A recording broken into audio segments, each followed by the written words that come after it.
السلام علیکم ورحمۃ اللہ وبرکاتہ نحمده ونصلی علی رسوله الکریم اما بعد فاعوذ باللہ من الشیطان الرجیم بسم اللہ الرحمن الرحیم عن النعمان بن بشیر عن النبی صلی اللہ علیہ وسلم قال الدعاء هی العبادہ رواہ ابو داود۔ سیدنا نعمان بن بشیر رضی اللہ تعالی عنہ سے روایت ہے کہ نبی کریم صلی اللہ علیہ وسلم نے فرمایا دعا عبادت ہے۔ اس حدیث سے ہمیں دعا کی اہمیت کے بارے میں پتہ چلتا ہے۔ دعا کا معنی کیا ہے؟ پکارنا۔ کس کو پکارنا؟ اللہ رب العزت کو پکارنا، اپنی مشکلات میں، اپنی حاجات میں۔ یہاں پر دعا کو عبادت کہا گیا ہے، اس لیے کہ عبادت اللہ اور بندے کے اس تعلق کا نام ہے کہ جس میں کوئی تیسرا شامل نہ ہو۔ دعا میں جب انسان اللہ رب العزت کے سامنے اپنی حاجات رکھتا ہے، اپنی ضروریات رکھتا ہے، تو اس یقین اور امید کے ساتھ کہ وہ سننے والا ہے، وہ دیکھنے والا ہے، ہر چیز اس کے ہاتھ میں ہے، وہ پوری قدرت رکھتا ہے سب کام کرنے پر، اس کے لیے کسی بھی کام کا کرنا کچھ مشکل نہیں۔ وہ کن کہتا ہے تو مشکل سے مشکل کام بھی آسان ہو جاتا ہے۔ لہذا جب بندہ اپنے رب کے ساتھ ایک خاص تعلق میں، ایک خاص خشوع اور خضوع کے ساتھ رجوع کرتا ہے، تو خواہ وہ ایک فارمل عبادت کی حالت میں نہیں بھی ہوتا تو بھی اس تعلق کے جڑنے کا نام ہی عبادت ہے۔ قرآن پاک میں اللہ سبحانہ و تعالی دعا کرنے کے لیے خود بندوں کو فرماتے ہیں وَقَالَ رَبُّكُمُ ادْعُونِي أَسْتَجِبْ لَكُمْ، تمہارا رب فرماتا ہے کہ مجھ سے دعا مانگو، میں تمہاری دعا قبول کروں گا۔ اس کے برعکس إِنَّ الَّذِينَ يَسْتَكْبِرُونَ عَنْ عِبَادَتِي سَيَدْخُلُونَ جَهَنَّمَ دَاخِرِينَ، کہ یقیناً وہ لوگ جو میری عبادت سے تکبر کرتے ہیں، یعنی یہاں عبادت کا معنی دعا مانگنا ہے کہ دعا مانگنے سے گریز کرتے ہیں، تو عنقریب وہ جہنم میں ذلیل و خوار ہو کر داخل ہوں گے۔ اسی لیے اگلی حدیث میں آتا ہے عن ابی ہریرہ رضی اللہ عنہ قال قال رسول اللہ صلی اللہ علیہ وسلم انہ من لم یسأل اللہ یغضب علیہ رواہ الترمذی۔ سیدنا ابو ہریرہ رضی اللہ تعالی عنہ سے روایت ہے کہ رسول اللہ صلی اللہ علیہ وسلم نے فرمایا جو شخص اللہ تعالی سے سوال نہیں کرتا اللہ تعالی اس پر غضبناک ہوتا ہے۔ گویا اللہ تعالی سے نہ مانگنا اللہ تعالی کو ناراض کرنا ہے، اس کے برعکس اس سے مانگنا اس کو خوش کرنا ہے اور حالت عبادت میں ہونا ہے۔ دعا اللہ تعالیٰ سے قریب ہونے کا نام ہے۔ قرآن پاک میں اللہ تعالیٰ فرماتے ہیں وَإِذَا سَأَلَكَ عِبَادِي عَنِّي فَإِنِّي قَرِيبٌ أُجِيبُ دَعْوَةَ الدَّاعِ إِذَا دَعَانِ فَلْيَسْتَجِيبُوا لِي وَلْيُؤْمِنُوا بِي لَعَلَّهُمْ يَرْشُدُونَ، اور جب میرے بندے آپ سے میرے بارے میں پوچھتے ہیں تو آپ بتا دیجئے کہ میں قریب ہوں، میں پکارنے والے کی پکار کو سنتا ہوں اور اس کا جواب دیتا ہوں جب بھی وہ مجھے پکارتا ہے۔ تو انہیں چاہیے کہ وہ بھی میری بات مانا کریں اور مجھ پر بھروسہ رکھیں تاکہ وہ ہدایت پا جائیں۔ تو اس سے پتہ چلتا ہے کہ بندہ اس رب کو پکارتا ہے جو دور نہیں، اس کو پکارتا ہے جو جواب دیتا ہے، جو قبول کرتا ہے اور کر سکتا ہے۔ اور پھر دعا کی قبولیت کے لیے انسان کو اللہ کی زیادہ سے زیادہ اطاعت کرنی چاہیے۔ ہم دیکھتے ہیں کہ رسول اللہ صلی اللہ علیہ وسلم اپنے دن کا آغاز اور انتہا دعاؤں کے ساتھ ہی کیا کرتے تھے۔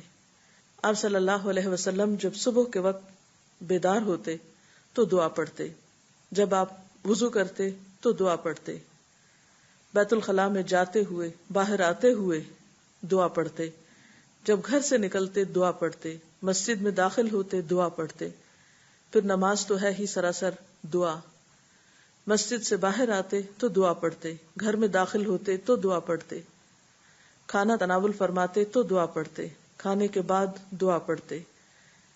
پھر اسی طرح زندگی کے باقی معمولات میں بھی اگر چھینک آ جائے تو آپ نے دعا سکھائی. اسی طرح اگر مختلف طرح کی آوازیں جیسے گدھے کی آواز ہو تو اس وقت کی خاص دعا، جب مرغا بولے تو اس وقت کی دعا، بارش ہو تو اس وقت دعا، آندھی ہو طوفان ہو اس وقت دعا، کوئی مشکل آ جائے، مصیبت آ جائے، یا کوئی نعمت ملے، نیا پھل کھانے کو ملے، یا پھر نیا چاند نظر آئے، گویا کوئی زندگی کا ایسا اہم موقع نہیں جہاں آپ صلی اللہ علیہ وسلم نے دعا نہ مانگی ہو یا ہمیں دعا نہ سکھائی ہو. اسی طرح رات کو سوتے وقت، بستر پہ جاتے ہوئے، پھر اگر رات کو آنکھ کھل جائے یا کوئی برا خواب آئے تو ان تمام مواقع پر اللہ کے رسول صلی اللہ علیہ وسلم نے اللہ تعالیٰ ہی کو پکارا. اس سے پتہ چلتا ہے کہ آپ صلی اللہ علیہ وسلم کا اپنے رب کے ساتھ کتنا گہرا تعلق تھا، کس طرح رب کی یاد ہر وقت آپ کے دل میں تھی. آپ کی زندگی ہمارے لیے بھی ایک بہترین نمونہ ہے. اللہ کی محبت اللہ کی یاد دلاتی ہے، یعنی ایمان کا تقاضا محبت ہے، اور محبت کا لازمی اثر یہ ہے کہ بندے کے دل میں اللہ کی یاد رہتی ہے، اور جب اللہ کی یاد رہتی ہے تو انسان ہر حال میں پھر اسی کو پکارتا ہے، اپنی تمام مشکلات اسی کے سامنے رکھتا ہے، اس کی تمام امیدیں اللہ ہی سے وابستہ ہوتی ہیں. اور جو انسان اس سے مانگتا چلا جاتا ہے وہ عبادت ہی کی حالت میں ہوتا ہے. اس میں ہم دیکھتے ہیں کہ بعض اوقات ہم سمجھتے ہیں ہماری دعا قبول نہیں ہوئی، اور شیطان کا کام یہ ہوتا ہے کہ وہ بندے کے دل میں مایوسی پیدا کرے. جب بھی انسان کے دل میں ایسا خیال آئے کہ اس کی دعا قبول نہیں ہوئی تو اسے ہمیشہ یاد رکھنا چاہیے کہ رسول اللہ صلی اللہ علیہ وسلم نے قبولیت دعا کی مختلف قسمیں یا طریقے بتائے ہیں. ایک تو یہ کہ جو کچھ انسان مانگتا ہے اس کو وہ مل جائے، یا پھر یہ کہ وہ تو نہ ملے لیکن اس کے برعکس اس کے بدلے میں اس کی کسی مصیبت یا مشکل کو اس سے دور کر دیا جائے یا آنے سے روک دیا جائے. تیسری صورت یہ کہ دنیا میں تو انسان کو اس دعا کے صلے میں کچھ نہ ملے، لیکن قیامت کے دن وہ تمام دعائیں اس کے اعمال نامے میں شامل کر کے اسے ان کا بہترین بدلہ یا جزا دی جائے. ایسی صورت میں جو تیسری صورت ہے، اگرچہ دنیا کے اعتبار سے ایک مشکل صورتحال ہے، لیکن قیامت کے دن بندہ جب اپنی دعاؤں کا صلہ دیکھے گا، اس عبادت کی جزا پائے گا وہاں پر، تو اس وقت تمنا کرے گا کہ اے کاش دنیا میں میری کوئی دعا بھی قبول نہ ہوتی. لیکن دعا کی قبولیت کے لیے پھر کچھ شرائط ہیں. ایک بات تو یہ اس میں جو سب سے پہلے کہ انسان کا رزق حلال ہو، کیونکہ حرام کھانا انسان کی دعاؤں کی قبولیت میں رکاوٹ کا سبب ہوتا ہے.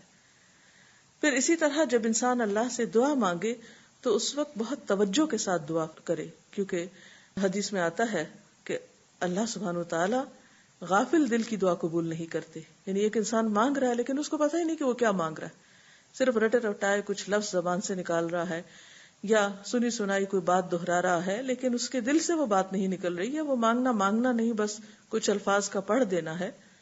تو یہ طریقہ بھی درست نہیں. پھر اسی طرح ہم دیکھتے ہیں کہ دعا سے بڑھ کر کوئی چیز اللہ کے ہاں معزز نہیں. حدیث میں آتا ہے لیس شیء اکرم علی اللہ من الدعاء، کہ اللہ کے نزدیک دعا سے زیادہ عظمت والا کوئی عمل نہیں. ایک اور حدیث میں آتا ہے ولا يرد القضاء الا الدعاء ولا يزيد في العمر الا البر، کہ تقدیر کو دعا کے علاوہ کوئی چیز نہیں بدل سکتی. یعنی انسان کی جو تقدیر ہے، جو لکھی ہوئی ہے، اس میں تبدیلی دعا کی وجہ سے ہو سکتی ہے، کیونکہ اللہ تعالیٰ کے ہاتھ میں ہے سب کچھ. یمحو اللہ ما یشاء ویثبت، جو چاہتا ہے اللہ مٹا دیتا ہے اور جو چاہتا ہے ثابت کر دیتا ہے، لکھ دیتا ہے. تو بات یہ ہے کہ انسان کو ہمیشہ مانگتے رہنا چاہیے اور پورے جزم کے ساتھ، ارادے اور عزم کے ساتھ مانگنا چاہیے. کبھی یہ نہیں کہنا چاہیے کہ اگر تو چاہے تو قبول کر لے، نہیں چاہے تو نہ کرے. نہیں، انسان دعا مانگتے وقت پورا یقین رکھے کہ اللہ تعالیٰ اس کی دعا قبول کر سکتا ہے، اور واقعی قبول کرتا ہے. کیونکہ حدیث میں آتا ہے رسول اللہ صلی اللہ علیہ وسلم نے فرمایا ان ربکم حی کریم یستحیی من عبدہ اذا رفع یدیہ الیہ فیردہما صفرا، تمہارا رب بڑا حیا کرنے والا اور سخی ہے، جب بندہ اس کے حضور ہاتھ اٹھاتا ہے تو انہیں خالی لوٹاتے ہوئے اسے شرم آتی ہے یعنی اللہ تعالیٰ جو مالک الملک ہے، تمام خزانے اس کے ہاتھ میں ہیں. وَلِلَّهِ خَزَائِنُ السَّمَاوَاتِ وَالْأَرْضِ، آسمان و زمین کی سارے خزانوں کی کنجیاں اس کے پاس ہیں، ان کا مالک وہ ہے. لہٰذا ایسا نہیں کہ کبھی انسان کی دعا قبول نہ ہو تو اس کا سبب یہ ہو خدا نخواستہ کہ وہ دینے پہ قادر نہیں، وہ دیتا ہے اور وہ خالی ہاتھ نہیں لوٹاتا بندے کو. بس صرف فرق یہ ہے کہ قبولیت کے کئی طریقے ہو سکتے ہیں. اور خاص طور پر اگر بندہ مانگتا نہیں ہے تو یہ چیز اس کو ناپسند ہے، اس پر وہ ناراض ہوتا ہے، کیونکہ اللہ بندے سے یہ چاہتا ہے کہ بندہ اپنے رب کا شکر ادا کرتا رہے، اس سے مانگتا رہے، کیونکہ اللہ نے بندوں کو اپنی عبادت کے لیے پیدا کیا ہے. اگر بندے سب نعمتیں اس سے پا کر اس سے بے نیاز ہو جائیں تو یہ چیز اللہ تعالیٰ کو پسند نہیں. اس سلسلے میں اگر مزید کوئی سوال آپ کے ذہن میں ہو تو آپ کر سکتے ہیں. جی، ابھی جیسا کہ حدیث کی ایکسپلینیشن میں آپ نے بتایا کہ رسول اللہ صلی اللہ علیہ وسلم ہر موقع پر اللہ تعالیٰ سے دعا مانگا کرتے تھے، اس سے ایک مضبوط تعلق جڑ جاتا ہے، جبکہ ہمارے ہاں یہ سمجھا جاتا ہے کہ دعا کے لیے ایک فارمل طریقہ. تو اس پہ اگر آپ کچھ روشنی ڈالیں تو. آپ کا سوال بہت اچھا ہے کہ کیا دعا کسی خاص فارمل طریقے سے ہی مانگی جا سکتی ہے. تو بات یہ ہے کہ اللہ اور بندے کے درمیان تعلق جو ہے وہ محض فارمل تعلق ہی نہیں ہونا چاہیے. اہل ایمان اللہ سے سب سے زیادہ شدید محبت کرتے ہیں، اور اس محبت کا تقاضا یہ ہے کہ بندہ اللہ کو اپنے قریب پائے یا اس کی قربت محسوس کرے. جو بندہ اللہ سے قربت محسوس کرتا ہے وہ کسی بھی دم اس کو پکارنے میں کوئی شرم محسوس نہیں کرتا. وہ دل ہی دل میں پکارتا ہے، وہ آہستہ آہستہ آواز میں سرگوشیوں کے انداز میں پکارتا ہے، وہ بلند آواز میں پکارتا ہے، وہ دن میں پکارتا ہے، وہ رات میں پکارتا ہے، وہ کسی بھی زبان میں جو اس کے لیے آسان ہے بولنا اس میں پکارتا ہے. یعنی اس کے لیے ضروری نہیں کہ کوئی خاص قسم کی فارمیلٹیز ہی رکھی جائیں تو تب اس کی دعا یا پکار سنی جائے گی، ادروائز نہیں. ہم دیکھتے ہیں کہ رسول اللہ صلی اللہ علیہ وسلم جب صبح اٹھتے تھے تو آنکھ کھلتے ہی آپ دعا پڑھتے تھے. ظاہر ہے کہ اس وقت آپ اپنے بستر پر ہوتے تھے. اگر اس کے لیے یہی یعنی دعا کے لیے مثلا یہی فارمیلٹی ہو یا یہی طریقہ ہو کہ انسان کسی خاص مصلے پر کسی خاص سمت میں بیٹھ کر ہی دعا مانگے یا ہاتھ اٹھا کر ہی مانگے تو اس طرح تو پھر دعا مانگنا بہت مشکل ہو جائے. تو آپ صلی اللہ علیہ وسلم بستر پر جب تشریف لے جاتے یعنی لیٹتے تھے تو اس وقت اپنا دایاں ہاتھ اپنے دائیں گال کے نیچے رکھ کر لیٹ کر دعا مانگتے تھے. یعنی اس وقت ہاتھ اٹھائے بھی نہیں ہوتے بلکہ حدیث میں آتا ہے کہ آپ کا ہاتھ آپ کے گال کے نیچے ہوتا تھا. اور اسی طرح عین دنیاوی معاملات میں بھی اپنے گھر والوں کے ساتھ تعلق کے معاملے میں ہر موقع پر آپ نے دعا مانگی تو وہ دعائیں کسی فارمل انداز سے نہیں تھی کہ ان کے اول آخر کچھ پڑھا گیا ہو یا کسی خاص جگہ پر بیٹھ کر ہی یا خاص انداز سے ہاتھ اٹھا کر ہی نہیں. آپ ہر حال میں اپنے رب کو پکارا کرتے تھے. حدیث میں آتا ہے کان یذکر اللہ فی کل احیانہ کہ آپ ہر حال میں اللہ کا ذکر کیا کرتے تھے، اور ذکر کی ایک افضل ترین اور بہترین شکل دعا ہے. جیسا کہ ہم سب جانتے ہیں کہ ہمارے معاشرے میں ذہنی پریشانیاں بہت زیادہ عام ہیں، اور ہم دیکھتے ہیں کہ سٹڈیز یہ بات ثابت کرتی ہیں کہ پاکستانی معاشرے میں ذہنی تناؤ جو ہے وہ بڑھتا جا رہا ہے. کیا آپ یہ سمجھتی ہیں کہ دعا کے ذریعے سے اس ذہنی تناؤ کا جو ریشو بڑھتا جا رہا ہے اس کو کم کرنے میں کوئی مدد مل سکتی ہے، یا ایک یہ پاورفل ٹول ہو سکتا ہے اس سارے سینیریو کو بہتر بنانے کے لیے؟ جی یقینی طور پر، اس لیے کہ ہم دیکھتے ہیں کہ قرآن پاک میں اللہ تعالیٰ فرماتے ہیں الا بذکر اللہ تطمئن القلوب، سنو اللہ کے ذکر سے دلوں کو اطمینان ملتا ہے. جیسا کہ ہم جانتے ہیں کہ ہمارا وجود محض ہمارے ہڈی گوشت پر ہی مشتمل نہیں بلکہ ہماری روح کے بھی کچھ تقاضے ہیں، اور ہماری روح اس بات کا تقاضا کرتی ہے، ہمارے اندر کی فطرت اس بات کا تقاضا کرتی ہے کہ ہمارے سامنے ایک ایسی ہستی ہو کہ جس کو ہم اپنا ہر دکھ سنا سکیں، جو ہماری ہر طرح سے مدد کر سکے، جو واقعی طاقتور ہو، پوری قوت والی ہو. تو یہ کمی کون پوری کر سکتا ہے؟ انسانوں میں سے تو کوئی نہیں کر سکتا، مخلوق میں سے تو کوئی نہیں کر سکتا. یہ صرف خالق ہی ہو سکتا ہے جو ہر چیز پر قادر ہے. قرآن پاک میں بے شمار دفعہ آتا ہے ان اللہ علی کل شیء قدیر، بے شک اللہ تعالیٰ ہر چیز پر قادر ہے. اور اس قدرت میں یہ بھی ہے کہ وہ کسی بھی دکھ تکلیف اور پریشانی میں انسان کی مدد کرے. کمی اصل میں ہم میں ہوتی ہے، ہم مانگنے کا حق ادا نہیں کرتے، ورنہ اس کے دینے میں کمی نہیں. اللہ کے نیک بندے جب مانگتے تھے تو ان کے مانگنے میں کبھی مایوسی نہیں ہوتی تھی. حضرت زکریا علیہ السلام جن کو ایک لمبے عرصے تک اولاد نہیں ملی تھی تو وہ کبھی بھی مایوس نہیں. وہ کہتے ہیں لم اکم بدعائک ربی شقیہ، اے رب تجھ سے دعا مانگ کر تو میں کبھی بھی نامراد رہا ہی نہیں. حالانکہ اگر ظاہری طور پر دیکھا جائے تو ایک لمبے عرصے تک جبکہ ان کی اپنے بال سفید ہو گئے اور ان کی اہلیہ جو تھی یا بیوی جو تھی وہ بالکل بانجھ ہو گئی تھی اور بہت بڑھیا ہو گئی تھی اور بظاہر کوئی امکانات نہیں تھے کہ وہ بچہ پیدا کر سکے، لیکن اس کے باوجود وہ اتنی مثبت سوچ کے ساتھ اور اتنے یقین کے ساتھ دعا کرتے ہیں کہ یا رب میں نے تو جب بھی تجھ سے مانگا ہے تو نے دیا ہے، تو یہ بھی دے سکتا ہے. تو ہمیں کسی بھی قسم کے حالات ہو، کسی بھی قسم کی پریشانی ہو، ذہنی ہو، مالی ہو، کوئی بھی دکھ تکلیف ہو، اس میں پورے یقین کے ساتھ دعا مانگنی چاہیے، کیونکہ اللہ تعالیٰ واقعی سب کچھ کر سکتا ہے. اور ہم دیکھتے ہیں کہ جو لوگ واقعی ذکر سے کام لیتے ہیں وہ نسبتاً کم ذہنی پریشانیوں کا شکار ہوتے ہیں. ایک تو ہوتا ہے وظیفے کے طور پہ ذکر کر لینا، بغیر سوچے سمجھے بس کچھ عدد پورا کرنے کے اوپر توجہ رکھنا اور اس کے جو روحانی اثرات ہیں وہ قبول نہ کرنا نہیں، بلکہ اس میں جیسے قرآن پاک میں آتا ہے وَاسْتَعِينُوا بِالصَّبْرِ وَالصَّلَاةِ، صبر اور نماز کے ساتھ مدد لو. نبی صلی اللہ علیہ وسلم ہر مشکل وقت میں اللہ تعالیٰ کی طرف لپکتے تھے نماز کے ساتھ. حدیث میں آتا ہے اذا حزبہ امر فزع الی الصلاۃ، کہ جب کوئی مشکل وقت آتا فوراً نماز کی طرف لپکتے. یعنی صرف بیٹھ کے بھی آپ دعا کر سکتے ہیں، لیکن نماز پڑھ کر خاص طور پر نوافل کے ساتھ آپ خصوصی نماز کے ساتھ اللہ تعالیٰ کے سامنے اپنی حاجت رکھ سکتے ہیں اور دعا کر سکتے ہیں، اور یقیناً سننے والا ہے اور ہر طرح کی مشکلات میں دعا فائدہ دیتی ہے. ایک حدیث میں آتا ہے کہ دعا ان مصیبتوں میں بھی فائدہ دیتی ہے جو اتر چکی ہوں اور ان میں بھی فائدہ دیتی ہے جو ابھی اتری نہ ہو. یعنی آنے والی مشکلات اور مصیبتوں کی بھی پیش بندی دعا سے ہو سکتی. بعض اوقات ہم ایک دعا مانگتے ہیں لیکن وہ بالکل روٹین میں ہوتا ہے، عادت کے مطابق ہم مانگ لیتے ہیں، لیکن اس کے اندر وہ خشوع کی کیفیت نہیں ہوتی. تو اس پہ ذرا تھوڑا سا اگر آپ کچھ روشنی ڈال سکیں کہ ہماری دعا میں خشوع کیسے پیدا ہو. اس میں آپ دیکھیے کہ دل کی حالت ہمیشہ بدلتی رہتی ہے اور اس کے کئی اسباب ہو سکتے ہیں. بعض اوقات انسان جسمانی طور پر اتنا تھکا ہوا ہوتا ہے کہ اس کو خشوع آنا ممکن نہیں ہوتا. اسی لیے آپ صلی اللہ علیہ وسلم فرمایا کہ جب نماز کوئی پڑھ رہا اور اس کو نیند ہی آئے جا رہی ہے تو پہلے وہ سو جائے. ہو سکتا ہے کہ کبھی آپ کو شدید بھوک لگی ہو یا آپ نیند کے غلبے میں ہو یا آپ شدید تھکاوٹ میں ہو یا کوئی بیماری ہو اور ان جسمانی اسباب سے آپ کا دل دعا میں نہ لگ رہا ہو تو اٹس ویری نیچرل، کوئی حرج نہیں اس کی فکر کی. اسی طرح بعض اوقات ایسا ماحول ہوتا ہے، مثلاً شور ہنگامہ ہے گھر میں، جیسے بچے ہیں، ٹیلی ویژن کی آواز آ رہی ہے، کوئی سڑک پہ شور ہے، یکسوئی کے اوقات انسان کو بہت کم ملتے ہیں.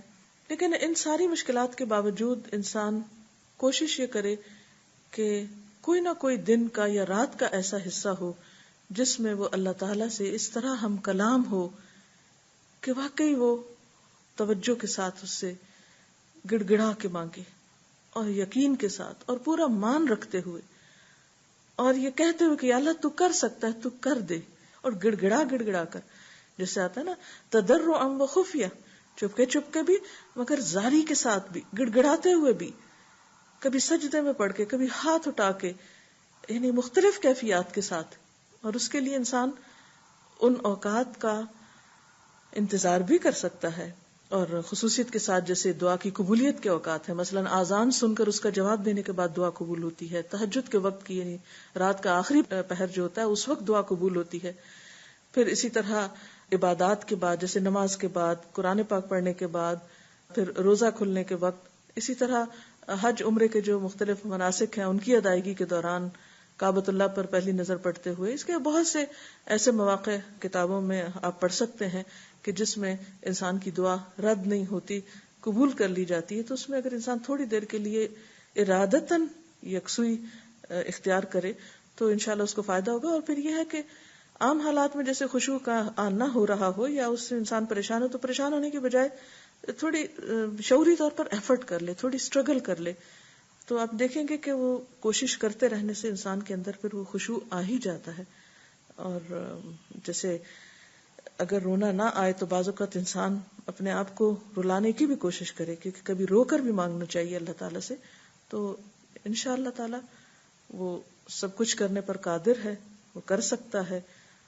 اور جتنی بھی عبادات ہیں ان میں میرے خیال ہے آسان ترین عبادت جو ہے وہ دعا ہے، کہ جو آپ کہیں کسی وقت کسی بھی حال میں اس سے مانگ سکتے ہیں، زبان سے بول کر بھی، زیر لب بھی، حتیٰ کہ دل میں سوچ کر، دل ہی دل میں آپ اس کو پکار سکتے ہیں، کہیں پر بھی، لوگوں کے بیچ میں بیٹھ کے، تنہائی میں، مشکل میں، آسانی میں، ہر حال میں.